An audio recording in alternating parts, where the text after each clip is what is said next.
નમસ્કાર દોસ્તો, સ્વાગત કરું છું આપ સૌનું ફરી એકવાર ગુજરાત ગવર્મેન્ટ જોબના યુટ્યુબ પ્લેટફોર્મ પર સરકારી ભરતીઓની તૈયારી કરતા ઉમેદવારો માટે મહત્વપૂર્ણ અપડેટ લઈ આવ્યો છું. અને દોસ્તો 15મી ઓગસ્ટની ખૂબ ખૂબ શુભેચ્છાઓ.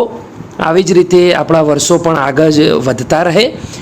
દોસ્તો, આઝાદીની એક મહત્વપૂર્ણ અપડેટ આજ રોજ જે આવી છે, 15 ઓગસ્ટની જે ખુશખબર તમારા માટે લઈને આવ્યો છું આજના દિવસની, એના વિશે એકવાર વાત કરીશું. એના પહેલાં સરકારી ભરતીઓની તૈયારી કરતા ઉમેદવારો આપણા પ્લેટફોર્મ પર બિલકુલ ફ્રીમાં આજે જ જરૂરથી જોઈન કરી લે. ચલો દોસ્તો, આગળ વાત કરીએ તો દીપક રજની સાહેબે ટ્વીટ કરી છે અને ઓફિશિયલી હસમુખ પટેલ સરે પણ ટ્વીટ કરીને જાણકારી આપી દીધી છે. તો આ ટ્વીટ એલઆરડી અને પીએસઆઈની ભરતી બાબત છે. ઓલરેડી એપ્રિલ મહિનામાં ફોર્મ ભરાઈ ગયા હતા અને કહેવા પ્રમાણે આ ભરતીના ફોર્મ ફરીથી ઓપન થવાના હતા. તો ફાઇનલી આ ભરતીના ફરી જે ફોર્મ ઓપન થવાના છે ઓજસની વેબસાઇટ પર તેની નોટિફિકેશન એટલે કે ટ્વીટ આવી ગઈ છે. આ ટ્વીટ પ્રમાણે પીએસઆઈ અને એલઆરડી પર બનવા માંગતા યુવાનોને વધુ એક તક આપવામાં આવશે.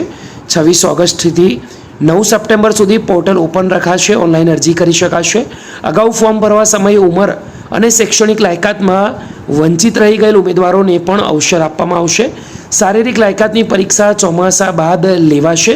સીબીઆરટી પદ્ધતિ નહીં પણ લેખિત પરીક્ષા જ લેવાશે. પોલીસ ભરતી બોર્ડના ચેરમેન હસમુખ પટેલની આ ખૂબ જ મહત્વપૂર્ણ જાહેરાત છે. જે પણ મિત્રોને વિડીયો ગમ્યો હોય એકવાર લાઇક કરજો, બીજા સુધી શેર કરવાનું ભૂલતા નહીં. ફરીવાર મળીશું, ત્યાં સુધી ગુડ બાય, ટેક કેર, જય હિન્દ.